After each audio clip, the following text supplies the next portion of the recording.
자, 여러분, 안녕하세요. 오늘 우리가 같이 파헤쳐 볼 자료. 이거 진짜 굉장히 도발적이고 흥미로운 철학적 관점을 담고 있습니다. 살다 보면 다들 그런 생각 한 번쯤 하잖아요. 아니, 대체 나한테 왜 이런 일이 생기는 거지? 왜 하필 나한테만? 오늘 살펴볼 내용은 바로 이 근본적인 질문에 대해서 우리가 알던 상식을 아주 완전히 뒤집어버리는 충격적인 시각을 제시합니다. 솔직히 말씀드리면 마음 단단히 먹으셔야 할지도 몰라요. 우리가 세상을 보는 방식 자체를 뿌리채 흔들어 놓을 수도 있거든요. 본격적으로 들어가기 전에 제가 질문 하나 드려볼게요. 만약 여러분이 진짜 억울하게 사기를 당했거나 부당한 일을 겪었다고 쳐봅시다. 그럼 우리 사회는 보통 누구를 탓하라고 하죠? 네, 당연하죠. 우리한테 직접 상처를 준 그 사람, 바로 가해자를 강력하게 비난하라고 가르칩니다. 법적으로든 도의적으로든 그 사람이 대가를 치르게 하는 것. 그게 우리가 아주 오랫동안 철석같이 믿어온 너무나 당연한 상식이고 정의잖아요. 자, 그럼 이제 이 자료의 핵심으로 바로 뛰어들어 보겠습니다. 이 자료가 왜 기존의 세계관을 완전히 뒤흔드는지 바로 이 전제 때문인데요. 힘든 사람이 곧 잘못한 사람이다. 와, 정말 충격적이지 않나요? 솔직히 선뜻 받아들이기도 힘들고 어쩌면 화가 나실 수도 있어요. 아니, 내가 피해를 봐서 억울해 죽겠는데 나한테 잘못이 있다니요? 대체 이 말이 무슨 깊은 뜻을 숨기고 있는 건지 지금부터 하나하나 차근차근 해체해 보겠습니다. 그래서 준비한 첫 번째 섹션입니다. 고통받는 사람이 과연 잘못한 사람인가? 이 반직관적인 주장을 한번 파헤쳐보죠. 이 충격적인 주장을 제대로 이해하려면요, 이 두 가지 관점을 극명하게 비교해보는 게 진짜 중요합니다. 우리가 흔히 아는 일반적인 사회의 잣대는 항상 밖을 향해 있습니다. 가해자를 탓하고 철저하게 누가 옳고 그른지 따지는데 모든 초점을 맞추죠.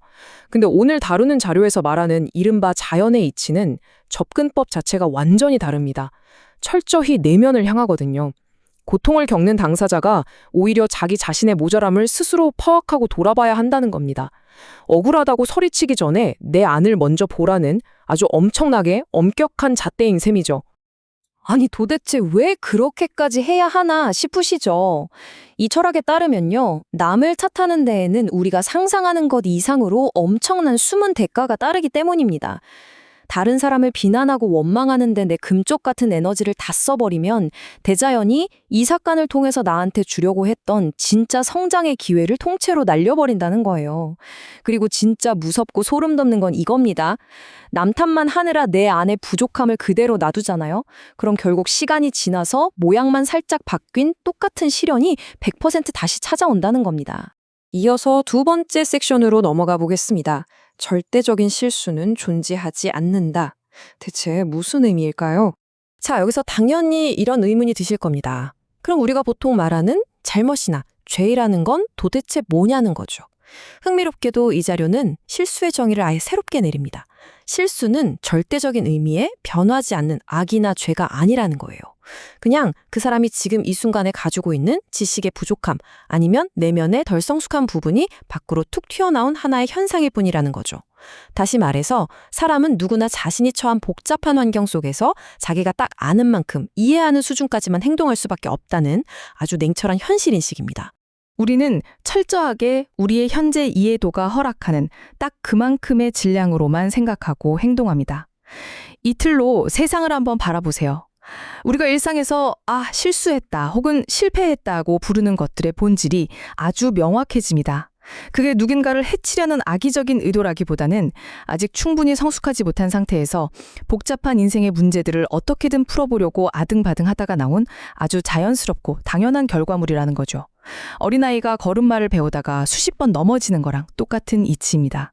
자, 그럼 세 번째 섹션입니다. 우리가 겪는 고난과 악역의 진짜 의미를 한번 살펴보죠.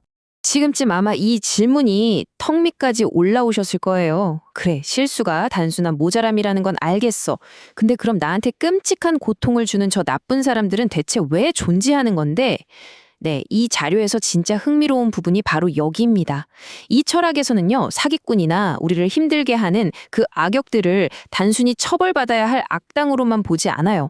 오히려 내 삶을 너무 무방비하게 취약하게 살아가고 있는 사람들을 강제로 확 깨워주고 평소에 그들이 전혀 못 보고 있던 치명적인 맹점을 아주 적나라하게 드러내기 위해 파견된 필수적인 촉매제로 재정의하고 있습니다. 대자연의 관점에서 보면 가해자와 피해자의 역할이 이렇게 아주 명확하게 나뉜다고 합니다. 악역의 역할은 뭘까요? 바로 피해자가 뿜어내는 그 취약한 주파수를 귀신같이 맞추고 다가가서 그 사람의 가장 치명적인 약점을 아프게 찌르는 겁니다.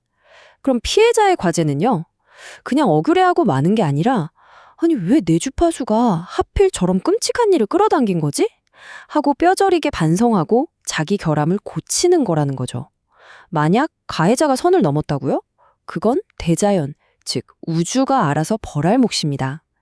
자료는 피해자의 유일한 몫이 오직 분별과 원망을 멈추고 묵묵히 자기 수정에 집중하는 것이라고 아주 중립적으로 설명하고 있습니다. 사기를 치면 사기친 자가 잘못한 게 아니고 세상을 일깨워주는 것이다. 여러분, 이 문장 진짜 두고두고 곱씹어 볼 만합니다. 악역은 그저 우리한테 금전적, 물리적 피해를 주는 범죄로 끝나는 게 아니라는 뜻이죠. 사실상 그 사람들은 우리 마음 깊은 곳에 숨어 있던 순진함, 무지함, 아니면 타인의 것을 쉽게 가지려고 했던 그 과도한 욕심을 정확히 비춰주는 거울을 들고 서 있는 것과 같습니다.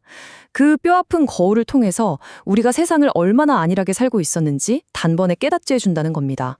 이제 마지막 4번째 섹션입니다. 이 지독한 불행의 굴레에서 벗어나는 방법에 대해 알아보겠습니다. 그럼 도대체 어떻게 해야 이 끝없이 반복되는 고통의 쳇바퀴에서 완벽하게 빠져나올 수 있을까요? 여기서 등장하는 진짜 핵심 개념이 바로 공부거리입니다. 살면서 마주치는 답답한 환경이나 가혹한 조건들, 이거 절대 하늘이 여러분한테 누굴 원망하라고 내리는 벌이 아니라는 거예요. 오히려 내 부족한 점을 채우고 한 단계 더 성장하라고 대자연이 엄청 세심하게 세팅해준 맞춤형 학습 자료, 즉 공부거리라는 뜻입니다. 고난을 그저 억울한 피해로만 보던 시각에서 나를 주도적으로 발전시키는 강력한 기회로 서사를 완전히 뒤집어버리는 엄청난 발상의 전환이죠. 자, 그럼 이 철학을 현실에서 어떻게 써먹을 수 있을지 4단계로 싹 정리해서 보겠습니다. 첫째, 지금 겪고 있는 그 아픈 고통을 피하지 말고 있는 그대로 인정하세요. 둘째, 나를 괴롭히는 악역이나 환경을 향해 쏘아대던 비난을 지금 당장 멈추는 겁니다. 셋째, 그 고통스러운 상황 자체를 나의 성장을 위한 공부거리로 온전히 받아들이시고요. 마지막 넷째, 깊은 성찰을 통해서 내 안의 모자람이 구체적으로 뭐였는지 진짜 진정한 자각과 깨우침을 얻어내는 겁니다. 자료에 나오는 예시들을 보면 이게 무슨 말인지 확 와닿으실 겁니다. 충동적인 도둑질, 파멸로 이끄는 도박 중독, 일상을 무너뜨리는 알코올 남용, 심지어 우리 영혼을 갉아먹는 독성 가득한 인간관계나 연애까지. 이 모든 문제들의 표면적인 모습 이면에 숨겨진 나의 진짜 결핍이 뭔지 스스로 깨우치지 못하면 어떻게 될까요? 네, 영원히 그 끔찍한 굴레 안에서 갇혀 살아야 합니다. 아무런 가르침도 얻지 못한 학생한테 똑같은 시험지가 계속 반복해서 주어지는 거랑 완전히 똑같은 이치거든요. 그래서 오늘 이 모든 이야기를 관통하는 단 하나의 핵심은 바로 이겁니다. 어떤 일이 왜 잘못되었는지 진정으로 깨닫게 되면 인간은 결코 다시는 그 실수를 반복할 수 없다. 그때 비로소 닫혀있던 미래가 활짝 열린다. 그냥 겉으로만 내가 잘못했네 하고 퉁치는 그런 얕은 반성이 아니에요.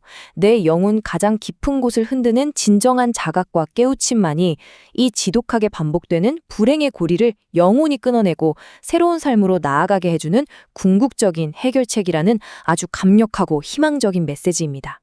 이제 조용히 여러분 자신의 삶을 한번 돌아보셨으면 좋겠습니다. 혹시 지금 마주하고 있는 벅차고 눈물겨운 시련이 있으신가요? 그렇다면 그 시련은 과연 여러분 내면의 어떤 모자란 부분을 일깨워 주려고 찾아온 걸까요?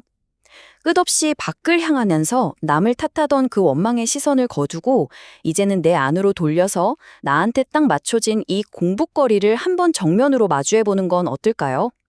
오늘 우리가 같이 파헤쳐본 이 새로운 시각이 여러분이 마주한 삶의 벽을 뛰어넘는데 아주 작은 단서라도 되었기를 진심으로 바랍니다. 끝까지 함께 해주셔서 감사합니다.